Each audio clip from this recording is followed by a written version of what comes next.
The first sign of trouble wasn't the late nights or the sudden business trips. It wasn't even the way his eyes would dart to his phone whenever it buzzed, his fingers quick to flip it face down.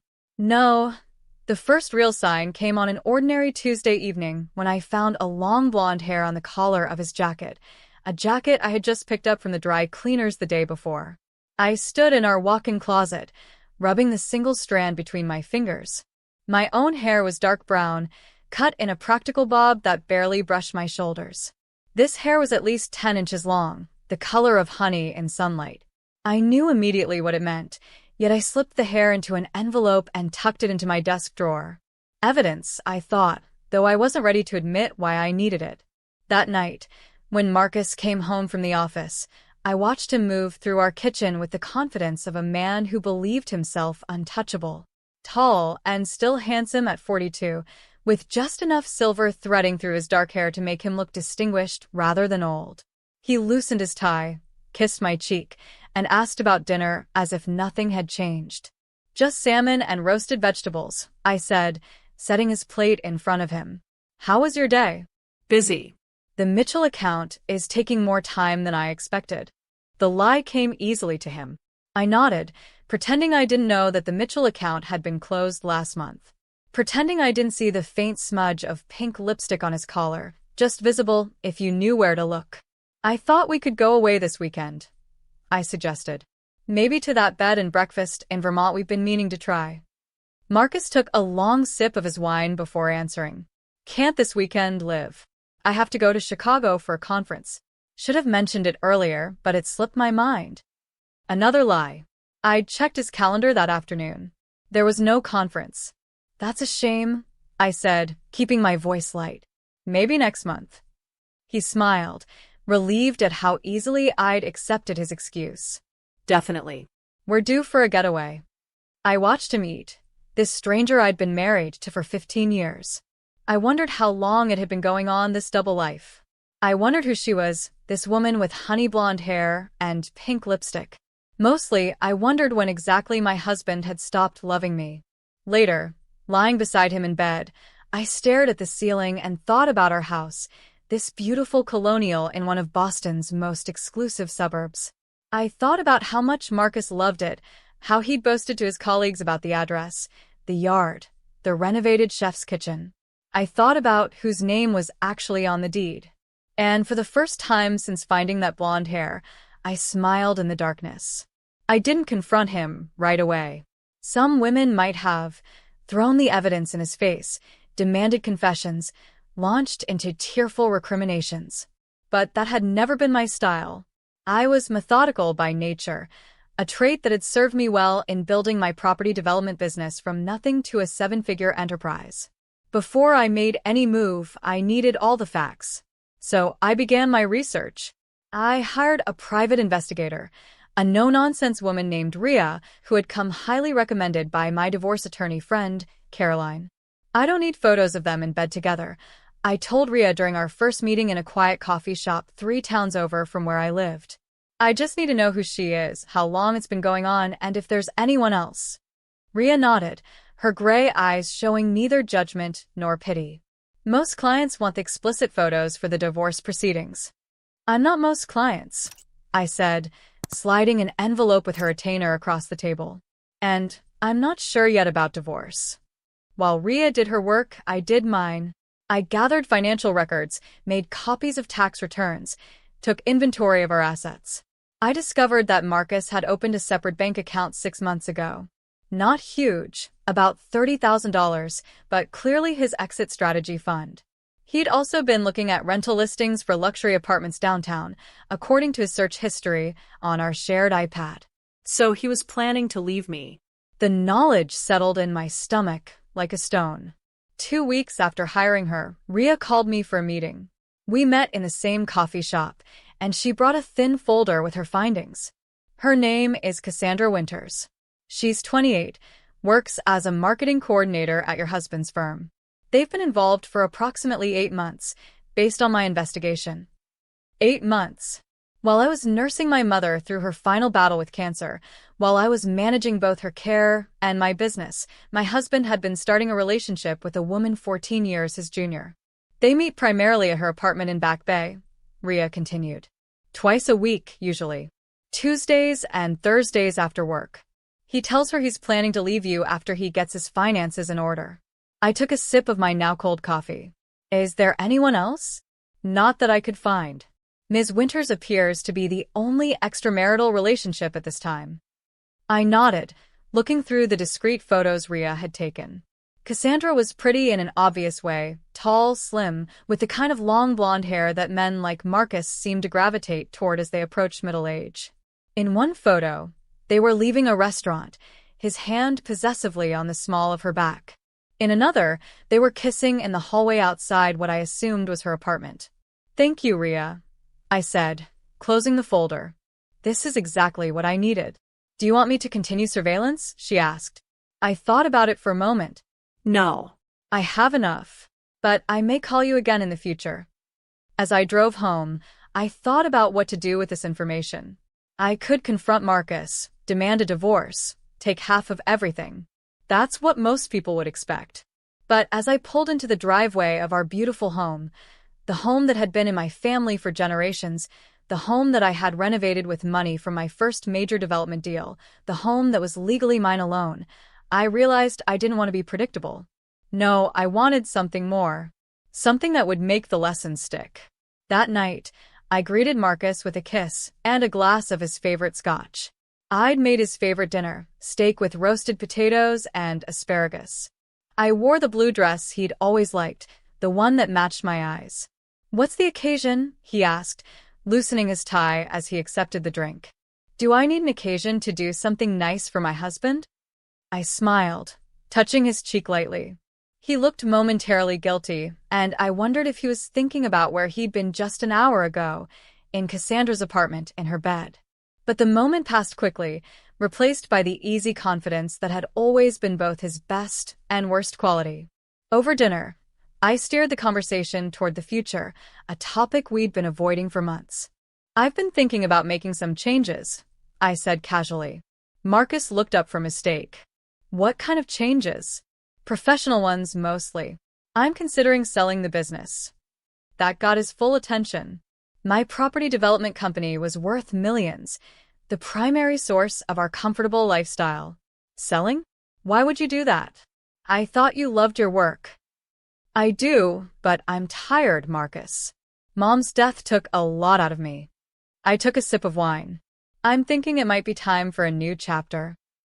I could almost see the calculations running behind his eyes.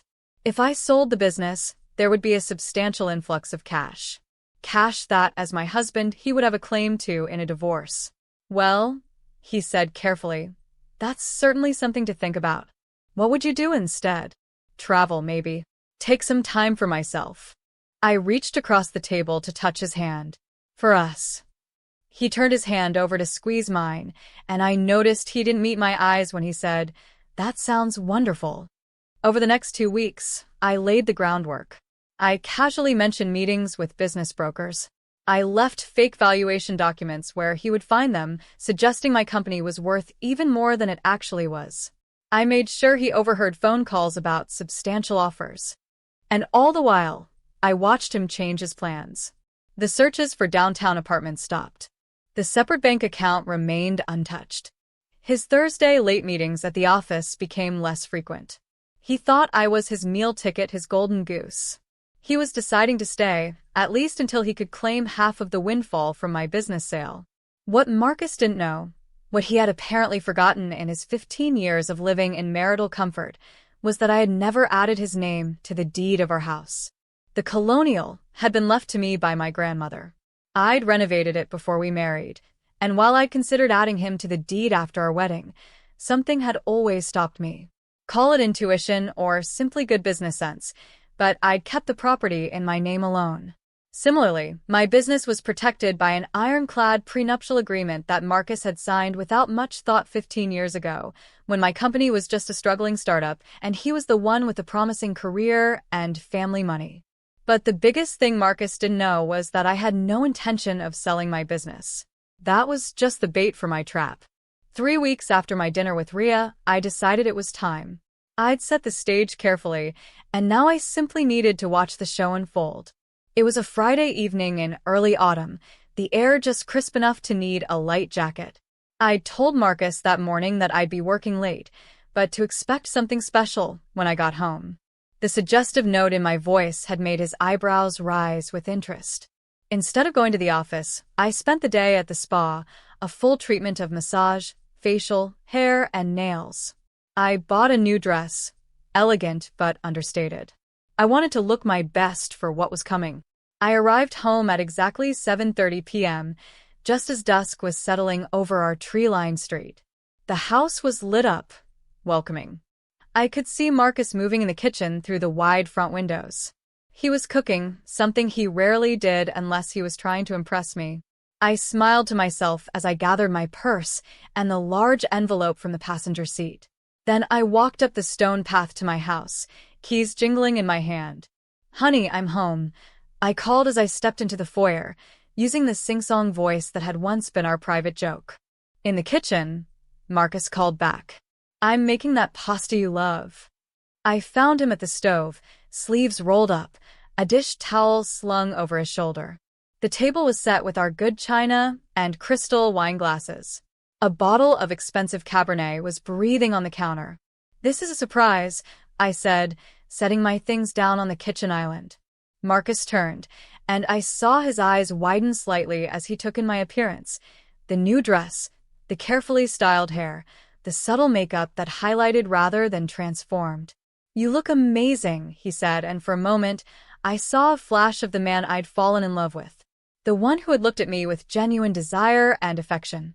"Thank you. So do you." And he did. Marcus had always been handsome, with the kind of classical good looks that aged well. "Something smells wonderful. Pappardelle with wild mushrooms," he said, turning back to the stove. "Should be ready in about 10 minutes.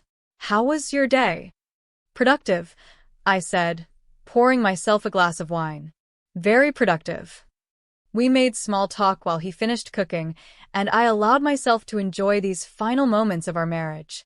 There was a certain bittersweetness to it. 15 years coming to an end over pasta and expensive wine. Once we were seated and had taken our first bites, I reached for the envelope I'd brought in. "I have something to show you," I said. "Oh." Marcus looked interested. "Is it about the business sale?" "In a way." I opened the envelope and pulled out several photographs, the ones Ria had taken of him and Cassandra. I laid them on the table between us, next to his plate. The color drained from his face as he looked down at the evidence of his betrayal. "What is this?" he asked, but the question was just reflex. He knew exactly what it was. "This," I said calmly, taking a sip of my wine, "is your girlfriend, Cassandra Winters. 28, works in marketing at your firm. You've been seeing her for 7 months. Tuesdays and Thursdays primarily. Though lately, you've been adding some Friday lunch meetings to your schedule." Marcus opened his mouth, closed it, then tried again. "Liv, I can explain." "Please don't," I interrupted, keeping my voice even. "Don't insult me with lies about how it didn't mean anything or how you were going to end it. We both know you were planning to leave me. The separate bank account, the apartment searches. You've been planning your exit for months." He sat back in his chair, abandoning any pretense of eating. "How long have you known?" "Long enough to understand that the only reason you're still here is because you found out I might be selling the business." I took another bite of pasta. It was quite good. "You decided to stick around for the payday." A flash of guilt crossed his face, quickly replaced by calculation. "That's not true. Yes, I made a mistake with Cassandra. A terrible mistake. But I've been trying to end it. I realized what was important: our marriage, our life together." How convenient that this realization coincided with the potential sale of my company. Marcus leaned forward, his expression earnest. "Look, we can work through this." I laughed softly. "That's not going to happen, Marcus." "Why not?" A hint of his true feelings, frustration, entitlement, slipped into his voice. "You just said it yourself, I'm still here. I chose to stay with you." "No," I corrected him. "You chose to stay with my money. There's a difference." He ran a hand through his hair, a gesture I'd once found endearing. "Fine. I made a mistake. A stupid, horrible mistake. But I'm willing to make it right. Doesn't that count for something? It might have, I admit it. If you'd come clean on your own. If you'd ended things with her because you actually wanted to be with me, not because you saw dollar signs. Marcus's jaw tightened. So, what now? You want a divorce? Yes. He nodded slowly, and I could see him shifting to his next strategy. Well, I guess we'll have to figure out how to divide everything. The house, the assets. Massachusetts is an equitable distribution state, you know. And there it was, the threat. The thing he thought would make me reconsider. I smiled and reached for a different folder in my envelope. About that, I have something else to show you. I slid a copy of the deed across the table. His eyes scanned it, confusion gradually giving way to understanding as he saw only my name listed as owner. This house has always been mine, Marcus. It was my grandmother's, then my mother's, then mine. I never added you to the deed. But we've lived here for 15 years. I've paid for repairs, renovations. Actually, I paid for those things, I corrected, from my business accounts, which I've kept separate from our joint finances. You've paid half the utilities and contributed to general household expenses, which makes you essentially a tenant in my home. His face flushed with anger. That's ridiculous. I'm your husband. For now, I agreed. But even as my husband, you have no legal claim to this property. I pulled out another document, our prenuptial agreement. You also have no claim to my business or any proceeds from its sale. The prenup you signed very clearly protects my company and any assets derived from it. Marcus stared at the prenup, then back at me. I could see the realization dawning. He had nothing to gain by staying, and nothing to take if he left. So, what was all this talk about selling the business? He demanded. Just some kind of test. Partly, I admitted. I wanted to see what you would do. Whether you'd go ahead with your plans to leave me for Cassandra, or whether you'd stick around for the money. And, because I stayed, I failed your test. You failed when you started sleeping with someone else, Marcus. You failed when you opened a secret bank account and started looking for a new place to live without telling me. The test was just confirmation. He pushed his plate away, appetite gone. So, what happens now? Now, I said, finishing my wine. You pack a bag and leave. Tonight. Leave? And go where? I don't know. Perhaps Cassandra has room in her Back Bay apartment? After all, you were planning to move in with her eventually, weren't you? His silence was confirmation enough. I've already contacted a divorce attorney. I continued. She'll be in touch with the papers next week. Given the circumstances and the prenup, it should be fairly straightforward. And if I refuse to leave, a hint of defiance entered his voice. I reached for the final document in my envelope. Then I'll be forced to file this restraining order. I have enough evidence of emotional abuse and infidelity to make a compelling case. You'd be removed from the premises anyway, but with a lot more public embarrassment. The restraining order was a bluff. I had no real grounds for one, and we both knew emotional abuse wasn't grounds for such an order in our state. But Marcus wasn't a lawyer, and the official-looking document intimidated him enough. He stared at me for a long moment, and I could see the calculations behind his eyes again. This time, though, he was realizing he had no leverage, no power in this situation. You've thought of everything, haven't you? He finally said. I've had 7 months to plan while you were busy with Cassandra. Marcus stood up abruptly, his chair scraping against the hardwood floor. I'll go pack some things. I watched him leave the kitchen, his shoulders slumped in defeat. I should have felt triumphant, but instead, I just felt tired. 15 years of marriage, ending like this, not with passionate arguments or tearful pleas, but with cold legal documents and practical arrangements. I poured myself another glass of wine and waited. An hour later, Marcus came downstairs with 2 large suitcases. He'd changed from his casual dinner clothes into a suit, as if dressing for business might give him back some dignity. I was sitting in the living room, curled up on the sofa with my wine glass, watching the fire I'd built in the fireplace. I've taken what I need for now, he said from the doorway. I'll come back for the rest when you're at work. Take whatever is yours.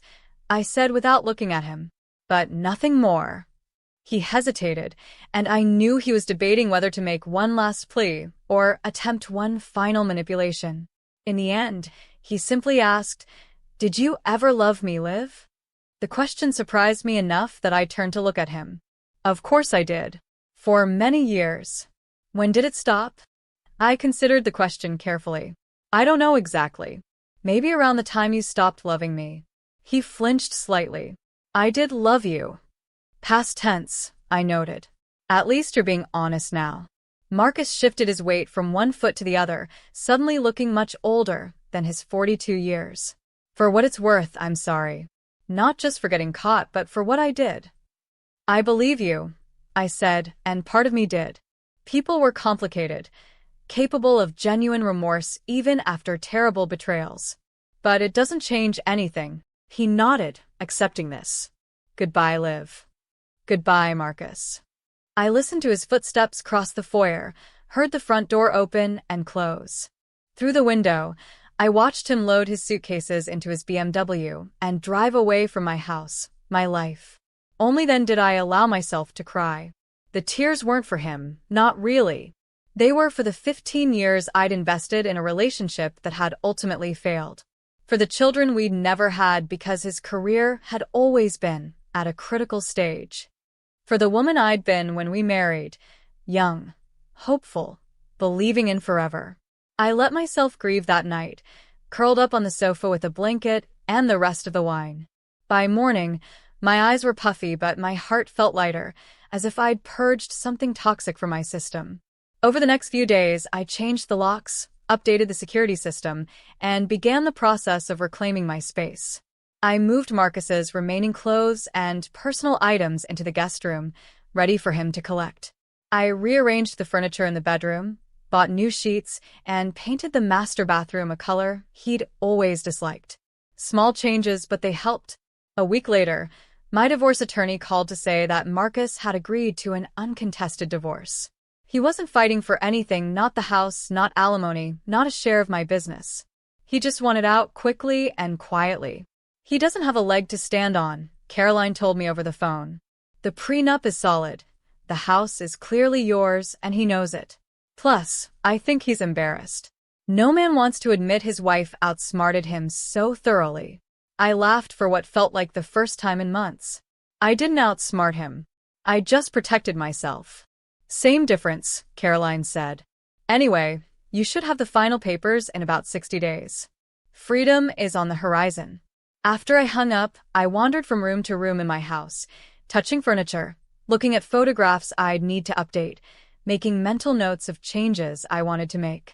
The place felt both familiar and new, like a beloved book I was rereading after many years and discovering new aspects to appreciate. That evening, as I sat on my back patio watching the sunset with a glass of wine, my phone buzzed with a text from a number I didn't recognize. It's Cassandra. Can we meet? I stared at the message for a long time. My first instinct was to ignore it or tell her to go to hell. But curiosity won out. Why? I texted back. I think we should talk. I owe you that much. I considered this. Did she owe me anything? Did I want to hear whatever she had to say? Tomorrow, 1 p.m. Cafe Nero downtown, I finally replied. I'll be there. Thank you. The next day, I arrived at the cafe early, choosing a table in the back corner where we wouldn't be easily overheard. I ordered a latte and waited, wondering what this young woman could possibly want to say to me. Cassandra arrived precisely at 1 o'clock. She was just as pretty as in the photos, tall and slim with that enviable long blonde hair. But in person, she looked younger, more vulnerable somehow. She wore minimal makeup, simple jeans and a sweater, as if deliberately trying to look unassuming. "Thank you for meeting me," she said as she slid into the chair across from me. "I'm not sure why I agreed," I admitted. She ordered a tea when the waitress came by, then faced me directly. I wanted to apologize. What we did was wrong. I studied her, looking for signs of manipulation or insincerity. I found none. Why are you telling me this? Shouldn't you be riding off into the sunset with Marcus now that he's free? Cassandra flinched slightly. He didn't tell you? Tell me what? We're not together anymore. She looked down at her tea. After he left your house that night, he came to my apartment. He was different. Angry. He said things. What kind of things? I asked, suddenly alert. He said I'd ruined his life. That he could have managed everything if I'd been more discreet. She swallowed hard. He said I wasn't worth what he'd lost. Typical Marcus, always blaming someone else. He stayed that night because he had nowhere else to go, she continued. But in the morning he left. Said he needed a fresh start somewhere else, away from both of us. And yet you're here talking to me instead of moving on with your life, I observed. Cassandra met my eyes directly. Because I need to know if you're going to tell my company about the affair. I could lose my job. In this economy, with my student loans. Now we were getting to the real reason for this meeting. I have no intention of contacting your employer, I said. What would be the point? Relief washed over her face. Thank you. I know I don't deserve your consideration. No, you don't, I agreed. But destroying your career won't undo what happened. We sat in silence for a moment, two women connected by one man's betrayal. Can I ask you something? Cassandra finally said. You can ask. How did you do it? How did you stay so controlled? When you found out, I mean. Most women would have thrown things, screamed, called me in the middle of the night. I considered the question. Because losing control wouldn't have served any purpose. Marcus made his choices. I made mine. He underestimated you, she said softly. Men often do, I replied. That's their mistake. After Cassandra left, I sat at the cafe a while longer, thinking about choices and consequences. About how Marcus had assumed I would fall apart without him, had believed that I needed him more than he needed me. About how that fundamental misunderstanding of who I was had been there all along, masked by affection and habit and the comfortable routine of our marriage. In the end, the house was just a symbol. What Marcus had really failed to understand was that I had built my life, my business, my home, my sense of self, on a foundation that existed long before he entered the picture. And it would continue to stand long after he was gone. 6 months after Marcus left, the divorce was finalized with minimal drama. He didn't contest anything, didn't ask for more than what was legally his personal belongings, his own retirement accounts, his car.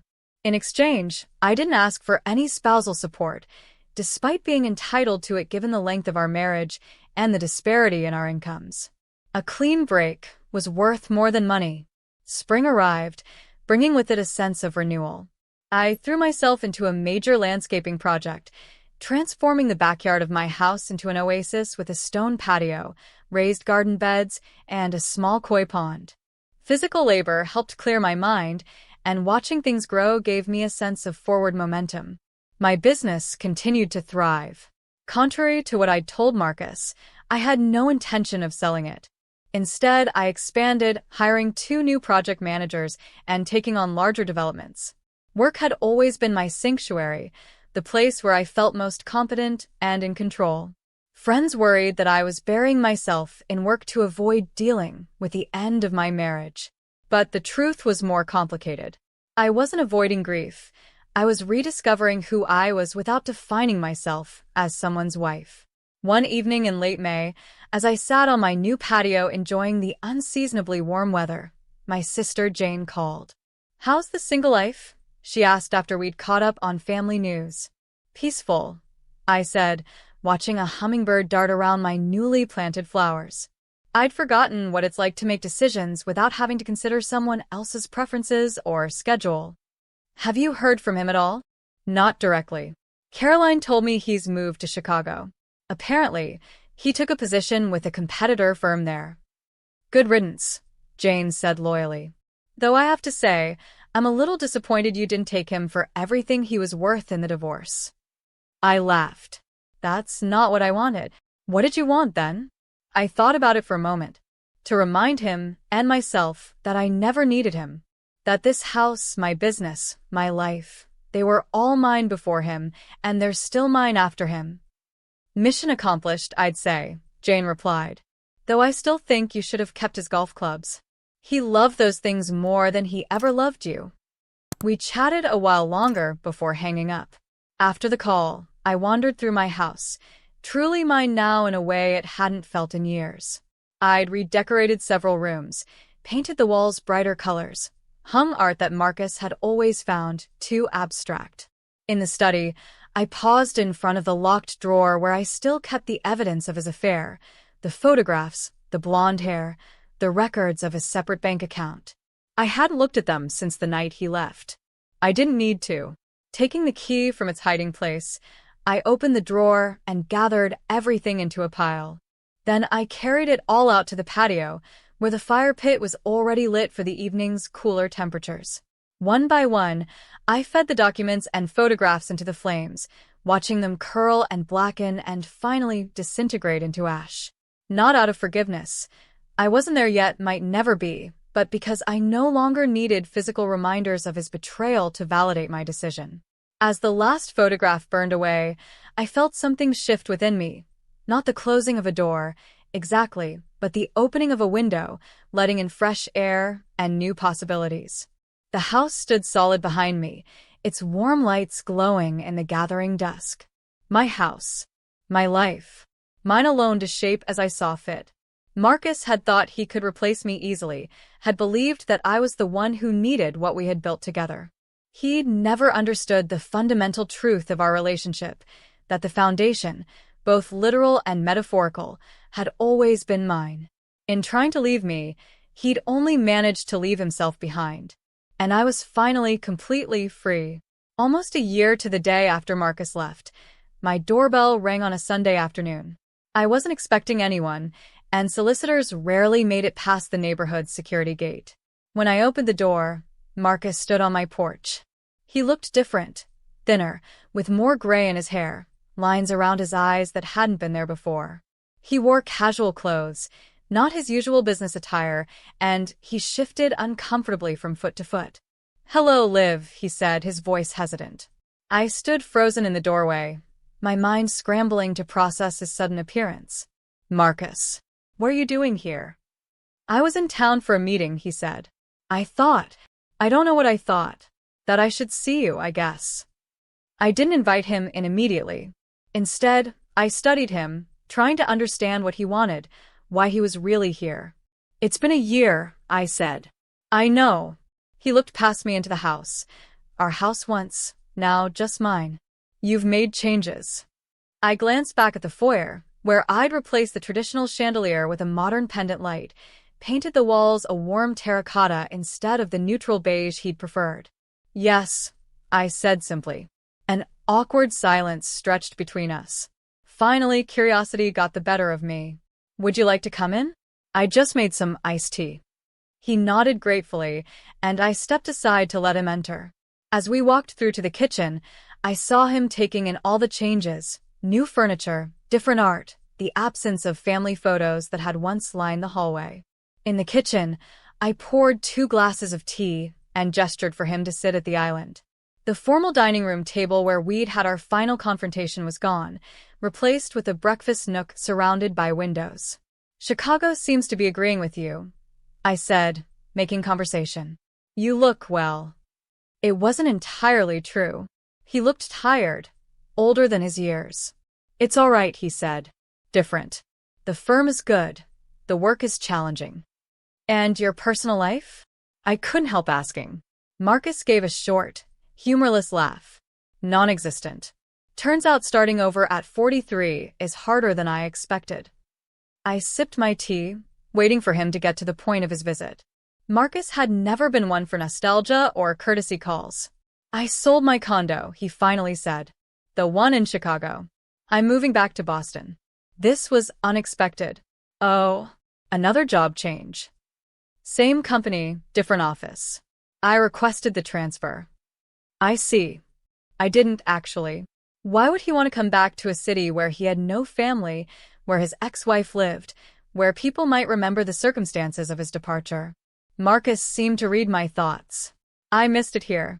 Chicago never felt like home." "And will Cassandra be happy about your return?" I couldn't resist asking. He winced. "There's no Cassandra. There hasn't been since the night I left this house." I nodded, remembering my coffee shop meeting with her. So I heard. You talked to her? He looked surprised. Once. Shortly after you left. Marcus stared into his tea. I was an idiot, Liv. About everything. About her, about us, about what I thought I wanted. Here it was the real reason for his visit. Not just passing through, not just courtesy. He wanted something. Why are you here, Marcus? I asked directly. He took a deep breath, as if steeling himself. I wanted to see you, to apologize properly, face to face, and to tell you that leaving was the biggest mistake of my life. I felt a peculiar calm as I studied him. This was the moment many divorced women dream of, the ex-husband returning, tail between his legs, admitting he was wrong. But I felt no triumph, no vindication. Just a quiet certainty that I had moved beyond this moment long ago. I appreciate the apology, I said carefully. But it's been a year, Marcus. We've both moved on. Have we?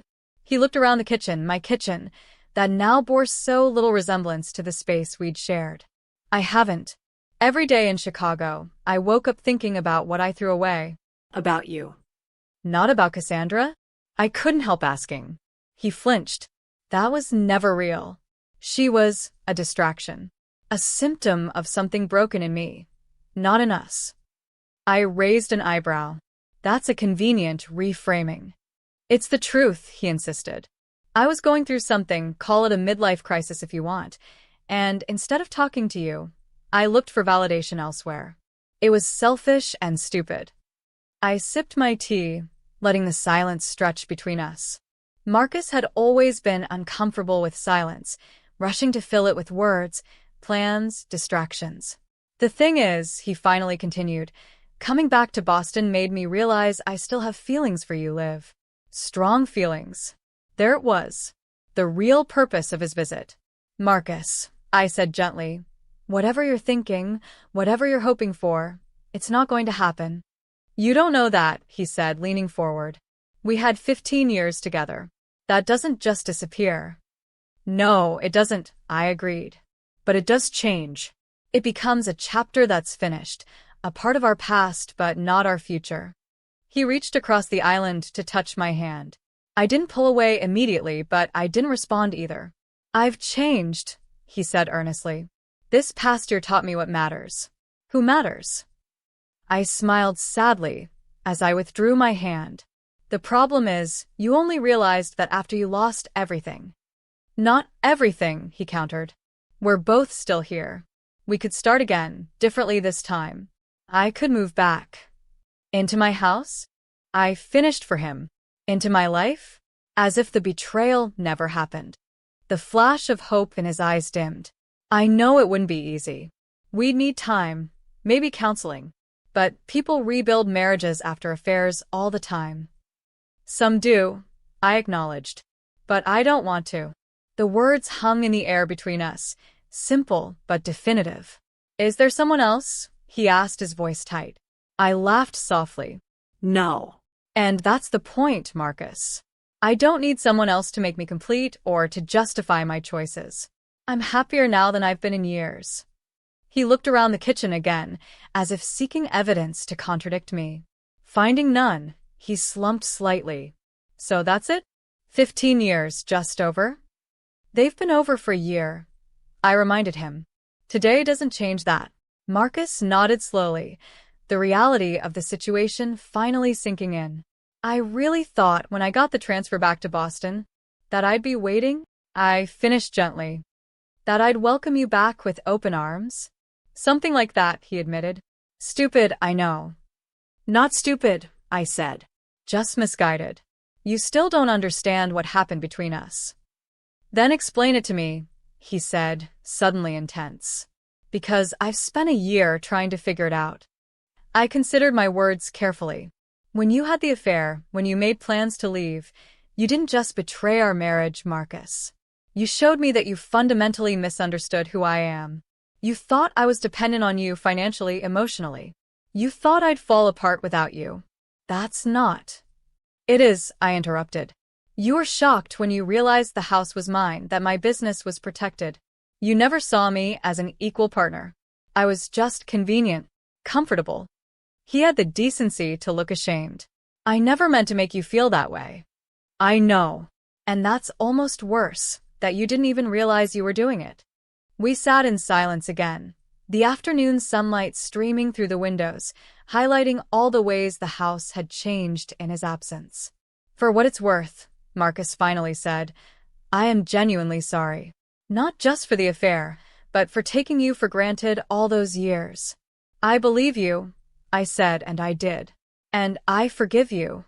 He looked up, surprised. You do? Yes. Not for your sake, but for mine. Holding on to anger would only keep me tied to the past. Relief washed over his face. Thank you. That means a lot.